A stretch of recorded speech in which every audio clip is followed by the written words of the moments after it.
si nanay. Then Sunday naman, Catholic naman. O ganun po kami magsimba 2 beses sa isang linggo. Pero puro mga siraulo pa rin kami, di ba? Paano mo i-handle yung ano na yun? Yung challenge na yun? But I know na tumahimik ka eh. You never granted any interviews about it. You remained silent. Talagang decision mo yun? Of course. Bakit? Ba't yun ang decision mo? Hindi kasi, hindi naman makakatulong eh. Tinimbang ko na eh. God gave me wisdom. Hindi makakatulong sa anak ko kung sasagot pa ako sa mga paratang sa akin, kung ano yung mga negative na sinasabi sa akin eh. Kasi ang babalik, ang repercussion yan, tatamaan yung mga anak kong babae. Mabubuli lang sila sa school.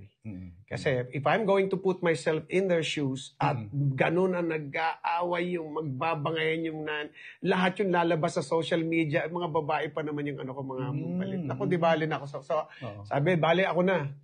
Ay, batang kalsada naman ako kahit na ano katanggapin ko dyan. Ako pa. Sabi ko ganun. Kung siguro, buti na lang doon yung mga anak ko. So I kept quiet. And it's best. And God was right nung binigay sa akin yung wisdom niyo. Tignan mo kami ngayon, magkaibigan kami. Paano nangyari yun? I don't know. Pero alam ko, walang imposible sa Diyos. So, pero ano yung first, sino nag-move nag-made ng first move para maging magkaibigan kayo dalawa ni Shine? Bigla na lang nangyari. I attended the birthday of our daughter. So, doon kami dalawa. Present kami. Nagkukwento kami. Nagpa-picture na kami. Yung first, unang encounter niya, paano? Parang, ano naman siya? May boyfriend din siya noon. Ikaw, may girlfriend ka na rin. May girlfriend ako doon. So, okay. Yun naman ang ano ko eh. Yun naman ang puso ko from the start na maging maayos kami.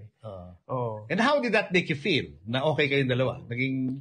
Of course. First step to friendship. Of course, grateful ako sa Panginoon. Grateful ako. Because alam ko siya nagtugma-tugma lahat ng mga bagay na yun eh. At mangyayari. Yan ang promise niya naman eh. And since then, lagi na kayo nag-uusap? Lagi na. As friends, ka-text. As co-parents. Lagi kami mag-uusap. Nakakatuwa pa nga. Ito po. Sa Julius Babaw lang to. Nangailangan ako ng Nangailangan ako ng... Shine, sasabihin ko na. Nangailangan ako ng tawag dito ng copy ng aming annulment. Wala akong kopya. Hanap ako tagal. Isang araw ko nag-aan. Kailangan ko na kasi may inaayos akong lupa eh. So, kailangan ko ng copy ng anak. Kasi nasa pangalan namin yung ano eh. Kailangan ko ng copy.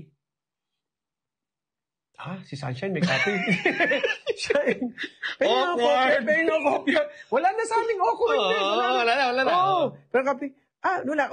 Sige, padadalang kita. Pinulo niya sa akin. Yun pala copy ng annulment ngayon. Marriage contract pala yun. Tapos may annotation. So yun, pinadala sa akin. Sabi niya, kuha ka pag kailangan ng original, kuha ka sa PSA.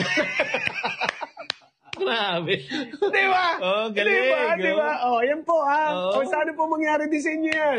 Hindi, pero hindi po, sandali, baka ma-misinterpret nyo. Sana mangyari sa inyo kung kayo po ay hiwalay na. Na maging magkaibigan kayo. Magkaibigan kayo. Hindi ko po dinadalangin na kayo po ay magkahiwalay at mangyari sa inyo yun. Sana mag-stay married po kayo. Okay. Pero alam mo, depende rin sa gravity of yung reasons kung bakit sila naghiwalay, di ba? Minsan ganun eh. Parang, baka sa inyo, pwedeng pag-usapan, pero sa ibang tao, parang medyo talagang may betrayal, may, kumbaga, disappointment na sobra-sobra. Di ba? Baka may ganun. Sa amin, may ganun din. May ganun din ba? Oo, masalimuot. Gusto niyo po ikwento ko?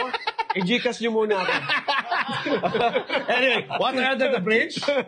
So, magaling itong dalawang ito kung paano nila hinandle yung situation, no? Na kahit na mabigat, yung reason. Naging magkaibigan kayo. So, of course. So, wala nang awkwardness, okay na kayo, nag-usap kayo lagi. Wala po. Anong pakiramdam mo nang nalaman mong sila na ni Atong Ang? Wow, ganda naman.